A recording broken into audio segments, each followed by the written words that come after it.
नमस्कार दोस्तों। हाजिर हूँ फिर एक नई कहानी के साथ। तो चलेगा आज की कहानी को शुरू करते हैं। दोस्तों, आप कहानी सुन तो लेते हैं लेकिन मेरे चैनल को सब्सक्राइब नहीं करते। प्लीज़ मेरे चैनल को सब्सक्राइब भी कर दें। माँ, बेटा और बहू तीनों डाइनिंग टेबल पर बैठकर खाना खा रहे थे। खाना खाते खाते बेटा अपनी पत्नी से बोला, नीता, तुमने आज भी दाल रोटी ही बना दी। कम से कम खाने बनाने में तो आलस मत किया करो। घर में ही तो रहती हो, कुछ अच्छा भी बना सकती हो। नीता बोली, बनाने वाली तो मैं आज सूजी का हलवा थी, लेकिन सूजी आई नहीं। मैंने कल ऑर्डर करी थी। कोई बात नहीं, कल बना दूंगी। किचन में कुकर की सीटी सुनाई देती है और खाना खाते खाते नीता किचन में चली जाती है। किचन से वापस आकर डाइनिंग टेबल पर बैठते हुए नीता कहती है, मैंने आलू पकाने के लिए रखे थे। शाम को आलू की टिक्की बनाएंगे। उसकी सासू माँ भी यह सुनकर बहुत खुश होती हैं।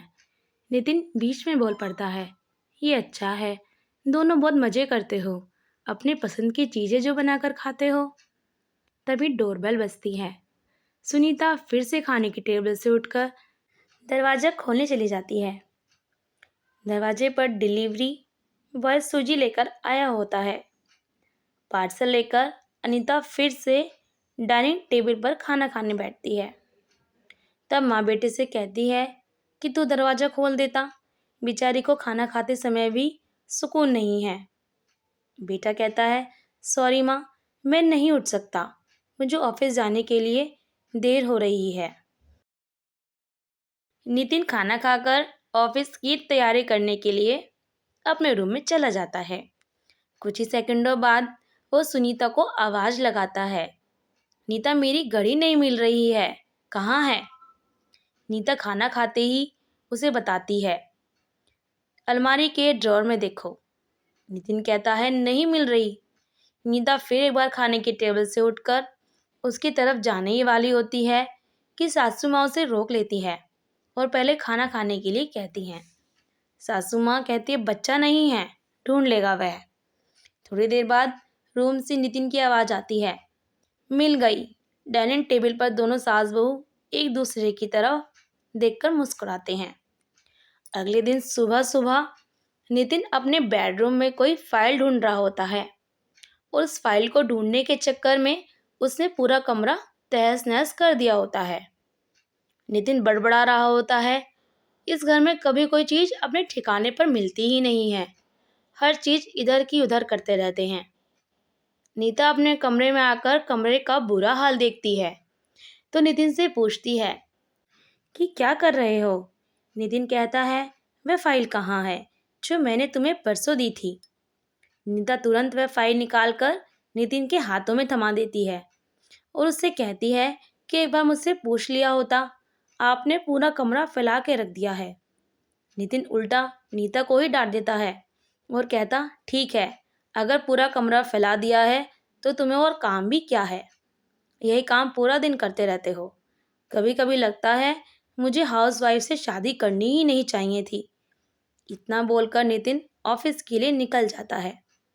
पति पत्नी की यह बातचीत माँ भी सुन रही होती है, जिसका नितिन को पता नहीं होता। अब माँ और नीता नितिन को सबक सिखाने के लिए प्लान बनाते हैं। अगले दिन सुबह सुबह जब नितिन नींद से जागता है तो नीता को चाय के लिए चिल्लाकर कह रहा होता है।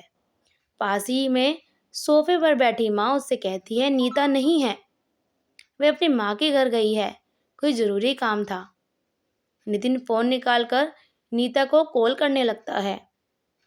तब माँ उसे रोकते हुए कहती है, फ़ोन मत कर, माँ के घर ही तो गई है, आ जाएगी 2-3 दिन में। नितिन फ़ोन रख देता है और माँ से कह रहा होता है कि माँ चाय। तभी माँ बोल पड़ती है, हाँ, 2 कप बनाना, मैं भी पीऊँगी।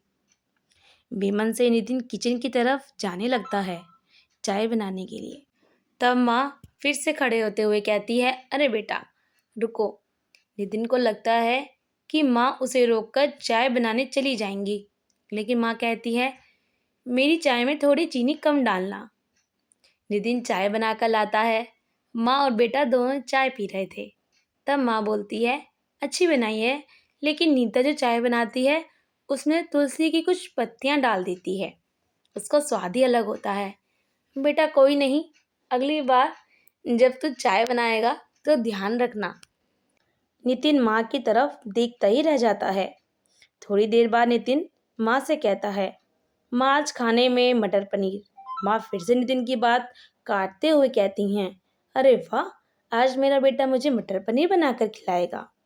अच्छा है, काफ़ी दिनों से मटर पनीर खाने की इच्छा हो रही थी। नितिन कहता है, अरे माँ, मैं तुम्हें मटर पनीर बनाने के लिए कह रहा था। माँ कहती है, नहीं बेटा, मेरे घुटने में बहुत दर्द रहता है। मैं इतने घंटों तक किचन में खड़ी नहीं रह सकती। नितिन अपना फ़ोन निकाल कर रेस्टोरेंट से ऑर्डर करने लगता है। तभी माँ उसे रोकते हुए कहती है, इस उम्र में मेरा पाचन अच्छा नहीं रहता। बेटा, मुझे गैस हो जाती है और तुम मुझे बाहर का खाना खिलाना चाहते हो? तू तो अपनी माँ से प्यार ही नहीं करता। नितिन ना चाहते हुए भी घर का खाना बनाने के लिए किचन में चला जाता है। 1 घंटे बाद खाना बनके तैयार हो जाता है। नितिन 2 थाली में खाना परोसकर माँ के पास आता है। माँ देखती हैं कि नितिन ने दाल रोटी बनाई है। माँ नितिन से कहती हैं, अरे बेटा, तू तो मटर पनीर बनाने वाला था ना? नितिन कहता है, माँ, ये आसान था बनाने के लिए। माँ कहती है, नीता होती तो मुझे आज मटर पनीर बनाकर ही खिलाती। चलो कोई बात नहीं, मैं कहाँ हर दिन मटर पनीर खाती हूँ, आज भी दाल रोटी ही खा लूँगी। बैठ, साथ में मिलकर खाना खाते हैं। दोनों बैठकर खाना खाने लगते हैं। नितिन ने पहला निवाला मुंह में रखा ही होता है कि माँ उसे कहती है, अरे बेटा, दाल में नमक थोड़ा कम है, जाकर जरा नमक लेकर आ। नितिन खाते खाते उठता है और किचन से जाकर नमक लेकर माँ को देता है और फिर अपना खाना खाने बैठ जाता है। बीच में ही माँ खांसने लगती हैं और नितिन से कहती हैं, अरे बेटा, खाना गले में अटक गया है, थोड़ा पानी लेकर आ। नितिन फिर से खाना खाते खाते उठता है और पानी लाकर माँ को देता है। इन सब से नितिन के मुंह पर परेशानी साफ देखी जा सकती थी। नितिन को अब महसूस भी हो रहा होता है कि जैसा बर्ताव वह नीता के साथ करता है उसे कितना बुरा लगता होगा। हालांकि नीता के मुंह पर कभी उसने शिकन नहीं देखी थी। माँ यही नहीं रुकती। खाना हो जाने पर माँ नितिन को थाली धोने के लिए भी कहती है। फिर माँ अपने बेड पर आराम करने लगती हैं। तब नितिन को चादर ओढ़ आने के लिए कहती हैं।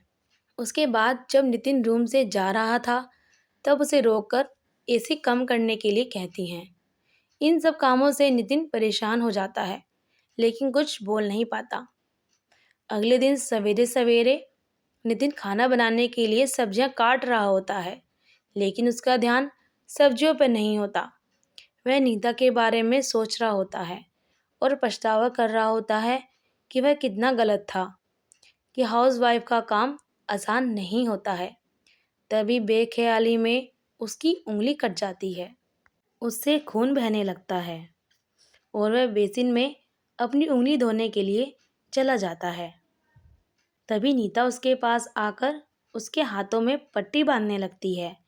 यानी कि नीता कभी माँ के घर गई ही नहीं थी। यह तो सासू बहू के प्लान का हिस्सा था, जिसमें वह नितिन से छुपकर उसी घर में रह रही थी। नितिन नीता को देखकर काफ़ी खुश हो जाता है। नीता से कहता है, घर का काम हम दोनों मिलकर किया करेंगे। नीता पूछती है, ऐसा क्यों? नितिन कहता है कि मैं घर का काम सीख जाऊंगा और घर अगर हम दोनों का है तो घर का काम भी हम दोनों का ही होना चाहिए। आशा करती हूँ आज की कहानी से आपने कुछ सीखा होगा। अगर आपको मेरी कहानियाँ अच्छी लगती हैं तो प्लीज़ मेरे चैनल को लाइक, शेयर और सब्सक्राइब करना ना भूलें। आपका बहुत बहुत धन्यवाद। फिर मिलेंगे एक नई कहानी के साथ। तब तक स्वस्थ रहें, खुश रहें।